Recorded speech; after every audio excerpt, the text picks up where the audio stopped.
반갑습니다. 제임스 인사드립니다. 오늘 수업 동사의 주요 특징과 핵심 문장 형식, 2형식, 5형식 수업을 합니다.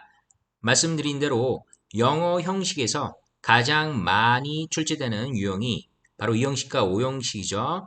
둘 다 보를 지니고 있는 형식이고요.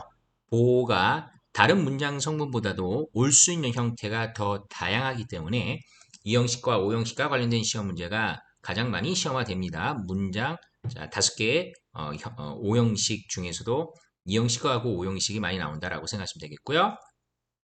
이 2형식과 5형식을 들어가기 전에요. 먼저 동사의 특징을 설명을 하고 난 다음에 2형식과 5형식 차례대로 들어가도록 하겠습니다. 눈이 강조드렸지만 동사가 품사 중에서 가장 중요하고요. 동사만이 품사와 문장 성분 용어가 일치하는 단어라고 했죠. 동사가 핵심이 돼서 문장이 5개가 구성이 된다고 전해드렸습니다. 잠깐 첫 번째 문장 구조 수업에서 품사와 문장의 그 구조 5개, 문장 형식 5개 수업을 할 때 동사의 특징이 수태시라고 말씀드렸습니다. 화면 보이시죠? 수태시요.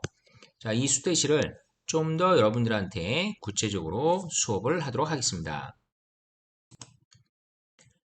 동사, 영어로 verb라고 합니다. 줄여서 V라고 쓰죠. 영어로 알아두면 많이 도움이 된다고 말씀드렸어요. 반드시 문장에서 수, 태, 시 이 세 가지를 확인하면서 동사 형태가 맞는지 본다. 여러분 수태시라고 하든 태수시라고 하든 시수태라고 하든 여러분이 암기하기 좋을 대로 암기하시고요. 수는요 수의 일체의 줄임말이고요. 태는 능동태, 수동태, 능동태, 수동태 할 때의 줄임말이에요. 시는 당연히 시제 일체의 줄임말입니다. 중요한 거죠. 동사의 수를 뭐가 결정한다? 주어가 결정한다. 그래서 주어에 따라 동사가 단수나 복수동사로 변하는데요. 여기서 여러분들이 한 가지 알아두실 게 형태, 동사의 수에 따른 형태의 변화는 어떤 경우만 형태가 변한다고요? 주어가 3인칭이고 단수인 경우에만 변합니다. 그러니까 주어가 3인칭이고 단수가 아닌 경우에는요. 당연히 나머지 경우는 동사 원형의 형태를 쓴다. 나머지는. 그 외의 경우는 동사 원형의 형태를 쓴다고 생각하시면 되겠고요. 시제에 따라서 형태가 바뀌겠지만 시제가 특별히 진행 시제라든지 그쵸? 완료 시제라든지 이렇게 다양한 형태로 바뀌는 건 맞지만 기본적인 어떤 동사 형태는 주어가 3인칭 단수가 아닌 경우는 수의 변화는 없다. 네, 원형이라고 생각하시면 돼요. 바로 옆에 예문을 볼게요. This medicine really works very well입니다. 자, work가 동사입니다. 항상 동사를 기준으로 문장을 보시고요. 그럼 this medicine이 주어라는 사실을 알 수 있겠죠. This medicine, 자, 여기 적혀 있는 대로 3인칭입니다. 더 중요한 건 단수죠. 자, 그러면 영어에서는 주어가 3인칭 단수일 때 동사 뒤에 발음에 따라서 철자, 맨 뒤에 오는 철자가 뭐냐에 따라서 s나 es가 붙죠.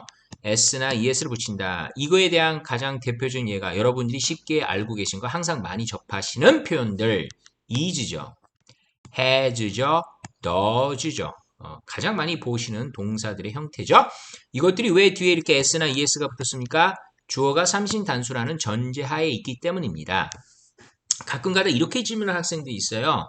선생님, 주어가 this medicine이에요. 그쵸? 자, 근데 미래 시제 예를 들어서 will을 썼어요. 자, 그 다음에 조동사 can이 옵니다. 자, 그리고, 조동사 뒤에는, 나중에 조동사도 수업하겠지만, 의미조동사 뒤에는 동사 원형이 오게 돼 있어요. 이렇게 work를 써요. 자, 그럼 이렇게 s가 안 붙었으니까, 그럼 선생님, 이거는 그럼 복수동사인가요? 이렇게 얘기하는 경우가 있거든요. 아니요, 그렇게 보는 게 아니고요.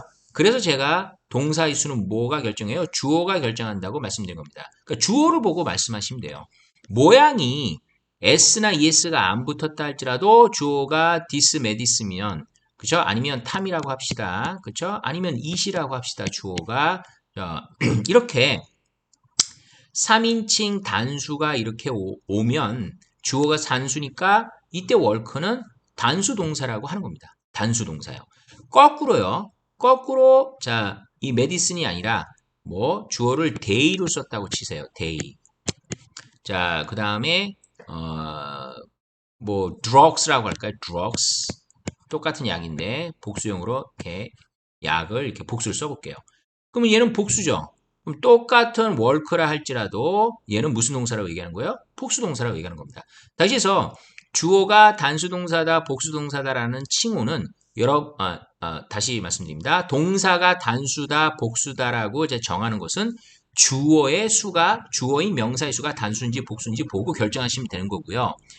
여기서 주의할 건 아까도 말씀드렸지만 어떤 경우에만요. 주어가 3인칭 단수인 경우에만 s나 es를 붙인다. 이거를 기억하시면 된다는 겁니다. 충분히 여러분 수의 이치에 대해서 이해가 되셨을 거라 보고 바로 태로 넘어가겠습니다. 태도 역시 주어가 결정해요. 중요하죠? 태도 뭐가 결정한다? 주어가 결정한다. 주어에 따라 동사가 능동이나 수동태가 결정됩니다. 자, 어쨌든 우리는요, 영어를 하면서 한국인의 사고 의식이 자, 완전히 배제된 상태로 영어를 할 수는 없습니다. 우리가 뭐 영어를 모국어를 하는 나라에서 태어나서 거기서 오랫동안 살아오지 않는 이상 우리는 일반적인 한국어의 어떤 그 교육과정 그리고 언어를 배운 상태에서 영어를 좀 하고 있다는 전제에서 지금 문법 수업을 하고 있기 때문에요. 한국말의 자, 수동 표현을 아셔야 돼요. 한국말의 수동 표현. 자, 이것도 제가 수업을 했습니다. 돼지밭당이라고 했죠. 되다, 지다, 받다, 당하다 이런 식으로 해서 되면 수동태고요.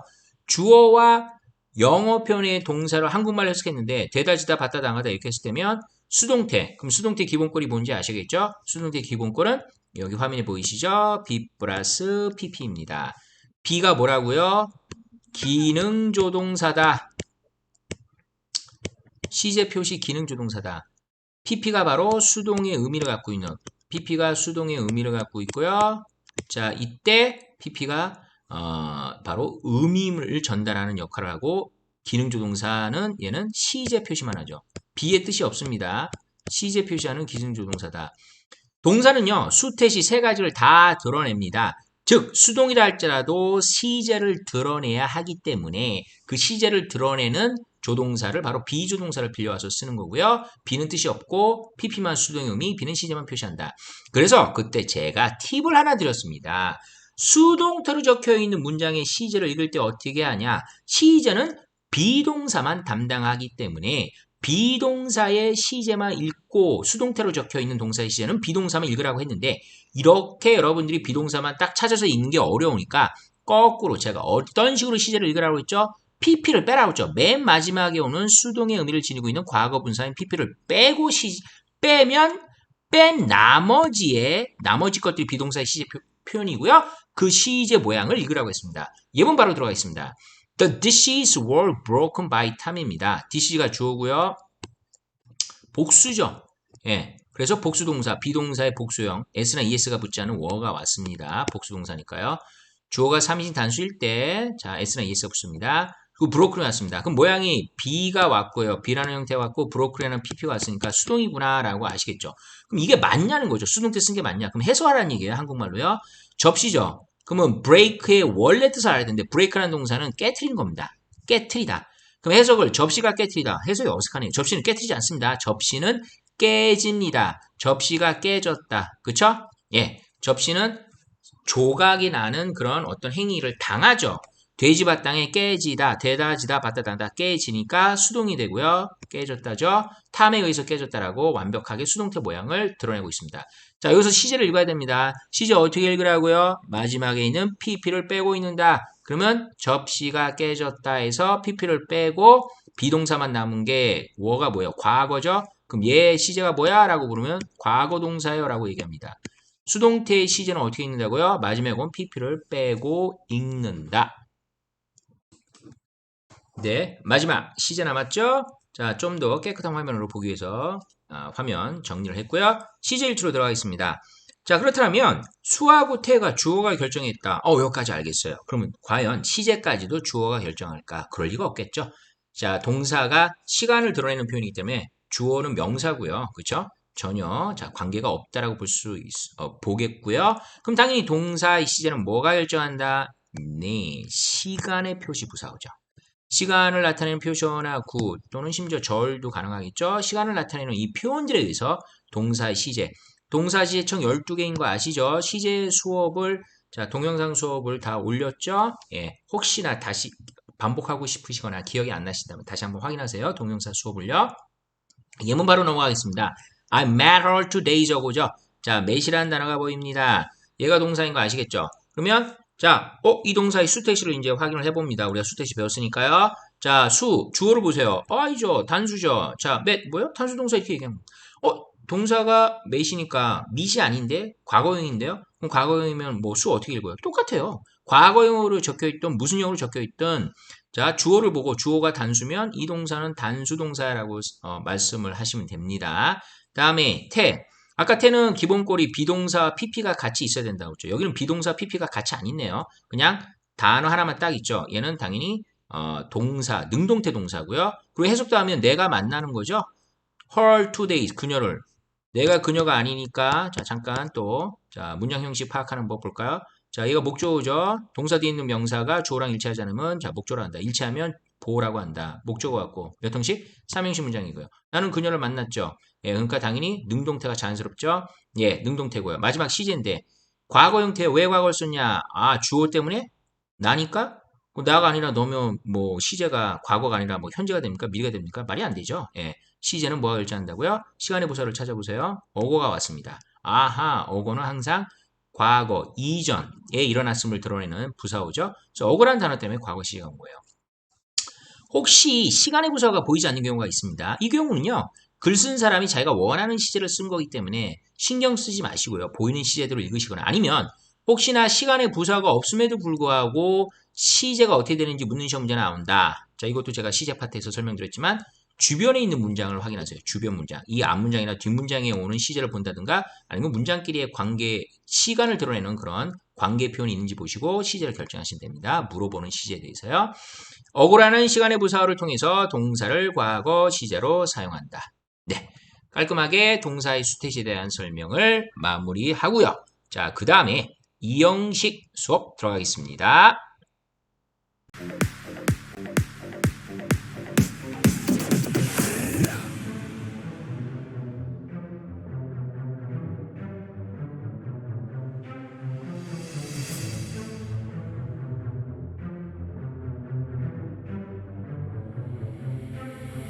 Let's go.